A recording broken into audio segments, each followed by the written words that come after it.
like the RTV issue. And think of how sad that is that so many BRZs and GR86s are not being sold because the RTV issue is completely blown out of proportion. In this video, I want to talk about how you don't need $50,000 or $100,000 or $500,000 to have a happy car enthusiast life where you're actually proud of what you have and you enjoy modding it or driving it or whatever it is a car enthusiast does.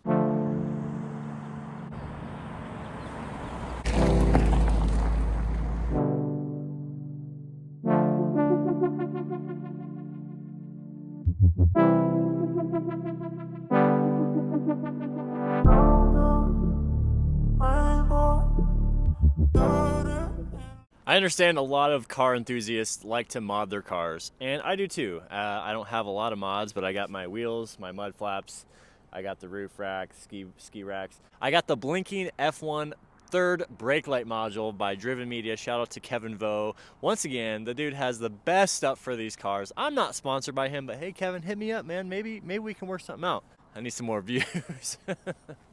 But that modding can get super expensive, and I think that is the first thing I'd like to talk about is what kind of modding do you really need to do and how much is it really going to impact how your car drives and how happy you are.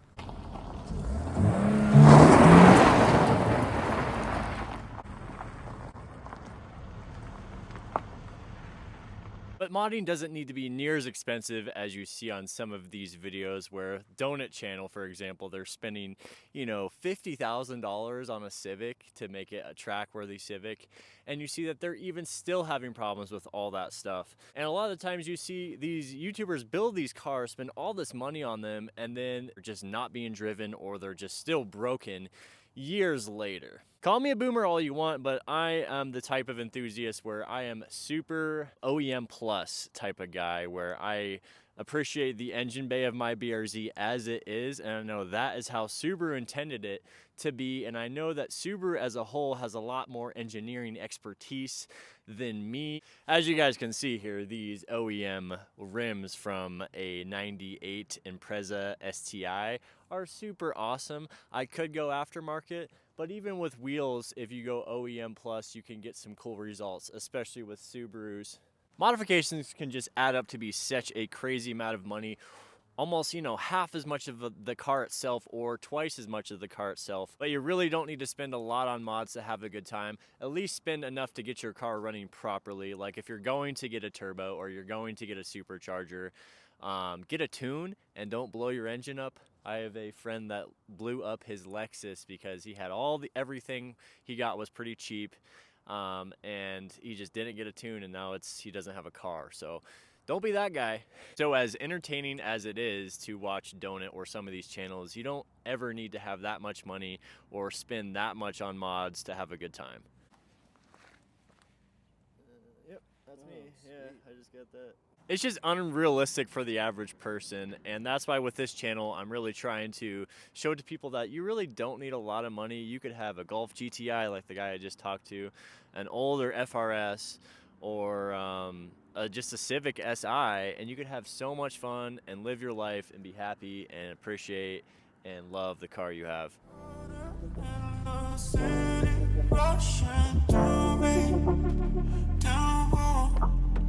Upstream, are you with me? Rainbow, color in the city, rushing through me, downpour. And it's just an absolutely gorgeous day here in Sedona. It's usually sunny, so you'd think that would be the gorgeous days, but it's these cloudy, overcast days that provide such good quality lighting and views of the, what is this called? The Red Rock Secret Mountain Wilderness here in Sedona area. Definitely good for some hiking and driving the BRZ.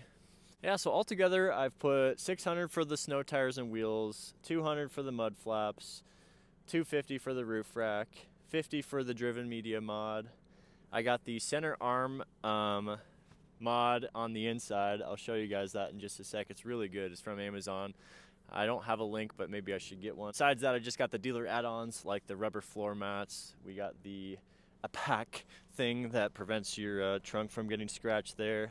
I got the BRZ decal on there, and then we got the Vortex generator as well. Dealer add-ons, but those aren't even mods, and like I said, I like OEM Plus. I think that looks the best and the best quality is there. And I think a very real problem with someone that wants to be an enthusiast watching these videos that are super ridiculous and unrealistic is that they think they need to, have that much money to get into cars. And yes, to be fair, it is kind of a bump in price compared to skateboarding or something like that. You do need to have a car, which can be expensive. But if you be honest with yourself, you can get a car that you can love and enjoy for a reasonable price. And the thing is, there's all kinds of different people and all kinds of different situations for people. Say you want to have a dedicated track car, that's a totally different example than me using my BRZ as a daily driver. Or say you have unlimited money and unlimited funds, and yeah, you can invest as much as humanly possible into your car. The internet just blows stuff out of proportion, and that's always going to be the case, and hopefully my channel never ends up like that. I am going to try to stay true to my roots as much as possible, but you don't need a super crazy amount of money to be into cars. You got to realize too is a lot of these cars, once they get so modified to that point, they're really not a good car to drive or a fun car to drive unless it's on a track. And like I was just saying, if that's what you want to go for, then that's fine. But you got to realize, completely slamming and taking all the body panels off and gutting the whole car and doing this and that is not making it a good car just to take down the street. And if that defeats the whole purpose of the car, then, to each their own. There's a lot of different routes you can go, but I never want my BRZ to be like that. It's not going to be a dedicated track car. I'm not going to strip the interior. I'm not going to slam it and camera it out and put on a huge crazy wide body kit and a silly wing. I'm going to just keep it and drive my car and go on road trips and drive it to work and spin around in the dirt a little bit and just drive it and enjoy it. And that's really how I look at being a car enthusiast. Is I like driving the cars way more than I like working on them. And if that's you, then this might be a good philosophy for you to think about when you think about getting into cars and, what needs to be done in your mind versus what the internet says should be done. Like the RTV issue, the RTV issue with the BRZs is completely blown out of proportion because of the internet. It's actually basically a non-issue. And think of how sad that is that so many BRZs and GR86s are not being sold because the RTV issue is completely blown out of proportion thanks to the internet, thanks to TikTok commenters, and it's like first learn how to drive a manual before you start talking about RTV issues. I'll let you guys know if I have any issues or if my engine explodes. Not everything's bad on the internet, but it's just like you don't need that crazy amount of car to have a good time. I would not want to drive a super track-based car to work every day. Even like I hate bringing cars down. I can't really talk bad about any cars because I love cars, and I think that's the reality of it. And there's different types of people that are into cars. I'm just the kind of guy that likes to drive more than I like to work on my cars, but also I don't have a garage. I don't have a bunch of tools, and I don't have a bunch of money. That's another thing. I think just having fun in your car and going on those road trips that you've always wanted to go on, or just having fun with your friends, talking about the cars, whatever the case may be, cars has definitely brought a lot of positivity into my life, and I wouldn't be doing this channel if I didn't have this BRZ right here. As long as you're out driving your car and enjoying it, I think that's really where the true happiness comes from. A lot of people, like I said, find happiness in modifying their car, but if your car is out of commission for a year or 2 years or even a few months or even a week, that's kind of lame, man. You should be out driving your car. It's crazy the videos you see on YouTube and the expectations that go to your head like, oh, I'm never going to be able to do that. And so there's a lot of potential YouTubers that we could be watching out there, but since they don't have a garage or since they don't have an FDRX7 or since they don't have endless amounts of cash and sponsorships, that they can't start a YouTube channel about cars or they can't compete in the car culture community with cars, and that's just the furthest from the truth. I mean, I love this BRZ. I don't want to do anything else to it. I might do an exhaust, but we're about to take this to Colorado on a 6-hour road trip we are about to really, you know, put it to the test as just a fun, practical car. And as you guys can see, we got the roof rack on here. We got the Sea Sucker roof rack with the Yakima Fat Cat Evo 4 to mount the snowboards on top so we can go snowboarding. And that's what these cars are all about, or that's what I think being a car enthusiast is all about, for me at least, is where is your car taking you and what kind of adventures are you going on? What is your motivation level? Is it inspiring to own you? When I look at my car, I am inspired, I'm hyped. I love it when people come up and say, oh, that car's cool.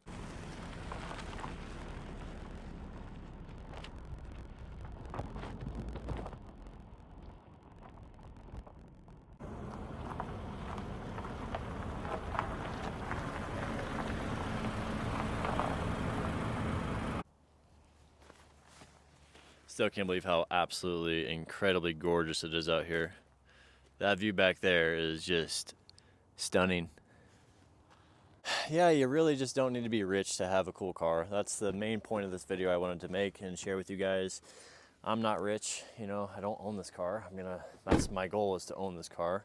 And I think that's a pretty reasonable goal, you know. I don't need to go crazy, and I can still make YouTube videos about the car I like, and I feel like I'm very proud of this, and you should be proud of what you accomplish, even if it's the little things in life. I've learned that, and yeah, so we're paying this baby off one chunk at a time. I do actually want to get a mountain bike rack in the summertime for the BRZ. I think that would actually be pretty cool.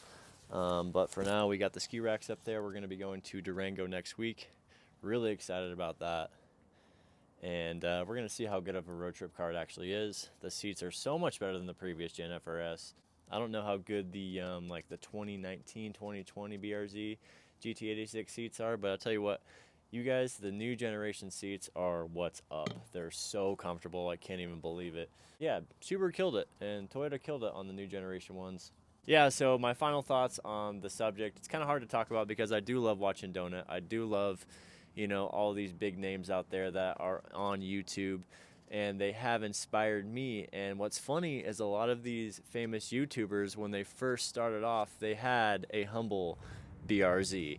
So you got to start somewhere, but like I said, guys, I don't really ever think I'm going to get that far into cars. In fact, I am kind of leaning more towards rally / off-road kind of stuff.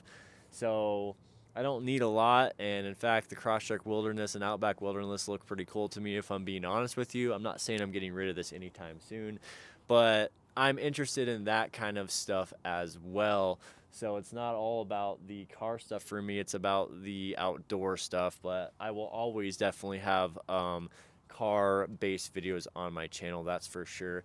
But anyway, guys, you don't need a lot of money to get started. Just get a car that you like. You don't have to compete with Donut. You don't have to compete with these crazy channels. Enjoy what you have, and hopefully you guys enjoyed this video, and I'll catch you guys in the next one. Hit that like button if you guys liked it. Hit that subscribe button. I'm coming out here for these epic shots, so hopefully they show, and hopefully this microphone quality is really good. So anyway, guys, I'll catch you in the next video. Let's get one more look at these dang mountains.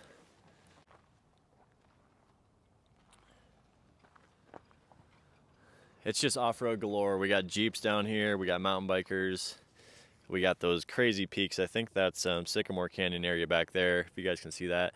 And here again is the Red Rock Secret Mountain Wilderness, and then Flagstaff is behind that north area. But yeah, beautiful, beautiful area, and I don't come out here enough. So yeah, till next time, guys, catch you guys later. Thank you guys so much for watching.